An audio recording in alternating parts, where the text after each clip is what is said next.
نحمده ونصلي ونسلم على رسوله الكريم اما بعد فاعوذ بالله من الشيطان الرجيم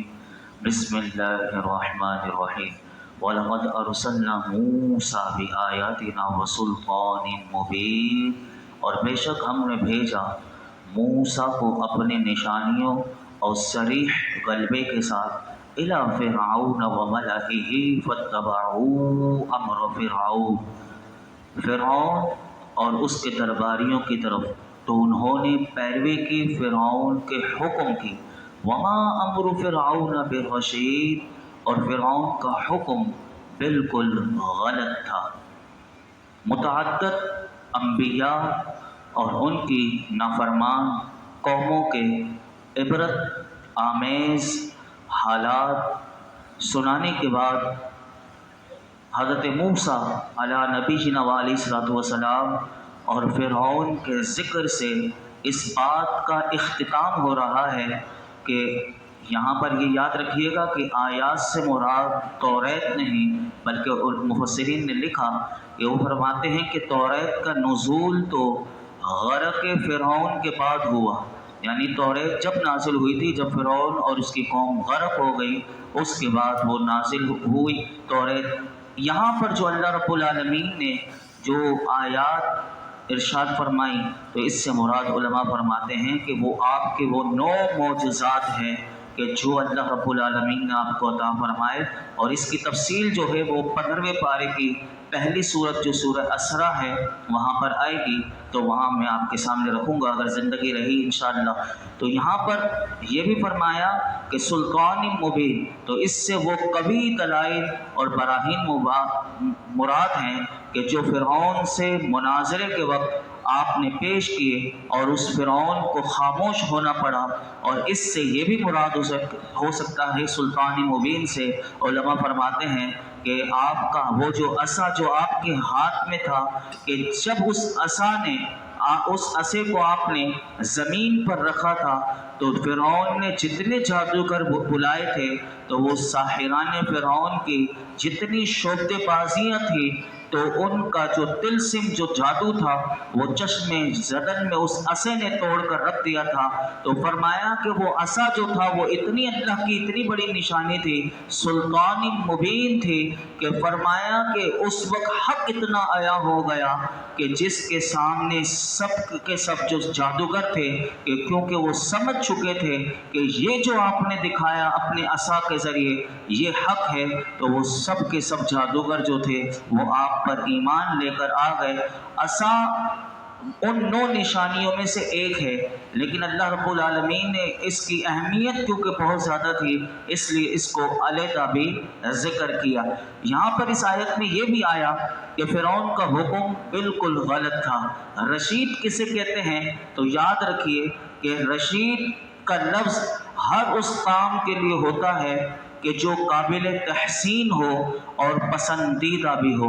اس کا جب ضد دیکھیں گے، اس کی ضد جو ہوتی ہے وہ غویٌ ہوتی ہے، تو اس کے معنی غوایت ہر اس چیز کو کہتے ہیں کہ جو قابل مذمت ہو اور ناپسندیدہ ہو۔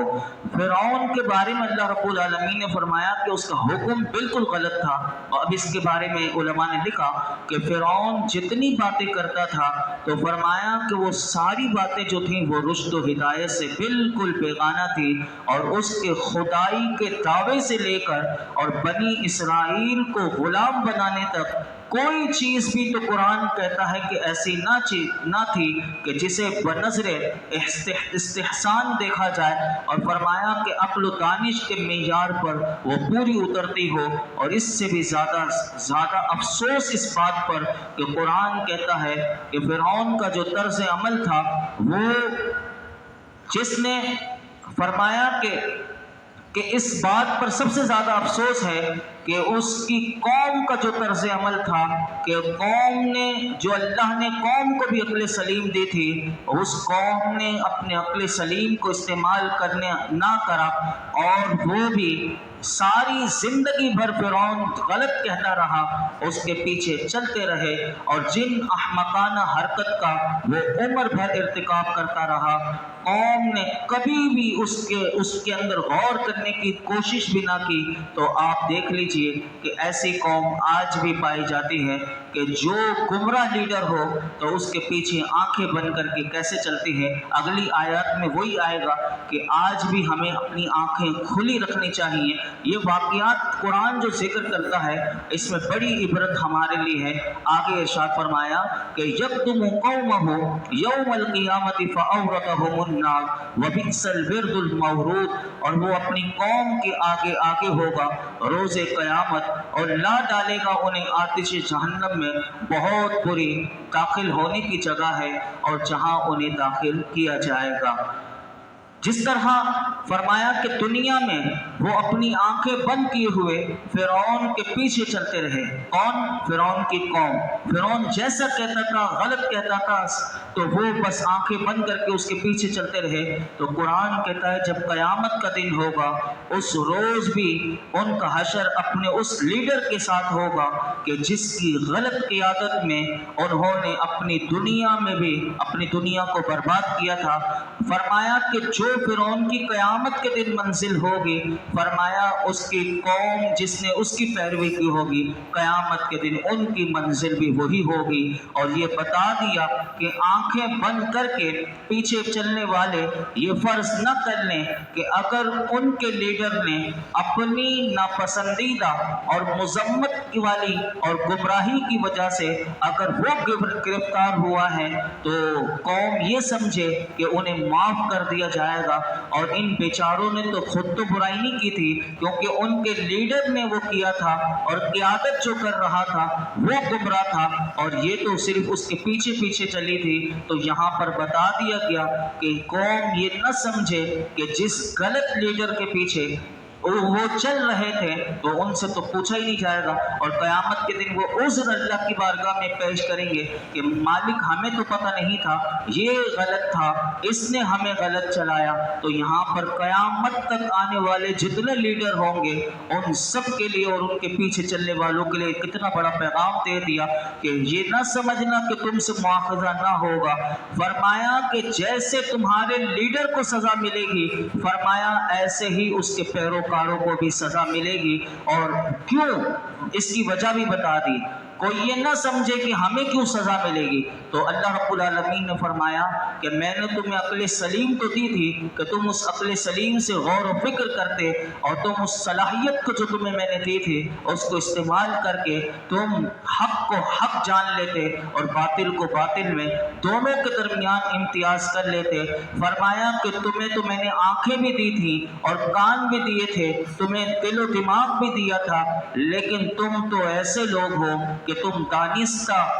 طور پر تم اندھے بنے رہے۔ تو فرمایا کیا یہ کم جرم ہے؟ یعنی آج آپ غور کیجئے کتنے ایسے غلط لوگ معاشرے میں پائے جاتے ہیں جو لیڈر کہلاتے ہیں، لیکن آج قوم ان کے پیچھے اندھی تقلید کر رہی ہوتی ہے، اور وہ جو ان کا لیڈر جو کہہ دے تو وہ اس کے پیچھے چل رہے ہوتے ہیں۔ بس اس نے کہہ دیا، ایسے ہی پیر اگر غلط ہو یا کوئی بھی ہو جو بھی بنا ہوا ایکس وائی زیڈ، لیکن قرآن نے ایک مطلق بتا دیا کہ یہ کوئی کم جرم ہے کہ قیامت کے دن پھر فرمایا کہ ان کا لیڈر آگے آگے ہوگا، اور یہ نامراد پیروکار بھی اپنی قسمت کو روتے ہوئے اپنے لیڈر کو کوستے ہوئے کشا کشا اس کے پیچھے جا رہے ہوں گے۔ اسی لیے فرمایا ہر گمراہ لیڈر اور اس کے ماننے والے کو اسی طرح اللہ رب العالمین میدان حشر میں جمع کرے گا اور پھر ان سب کو جہنم میں پھینک دے گا۔ اور وہ جہنم کیسی جہنم ہے تو اس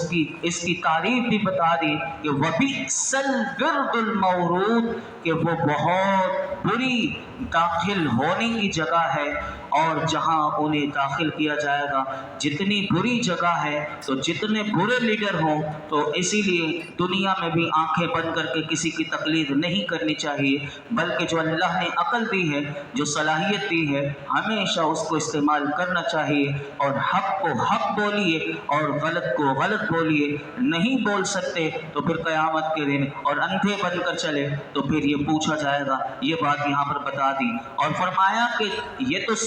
تمہیں جہنم تک پہنچائے گا، لیکن اور بھی سنو کہ ایسے گمراہ لیڈر کی تقلید کرنے والوں کو سزا کیا ملے گی۔ اب سنیے آگے فرمایا وَأُتْبِعُوا فِي هَٰذِهِ لَعْنَةً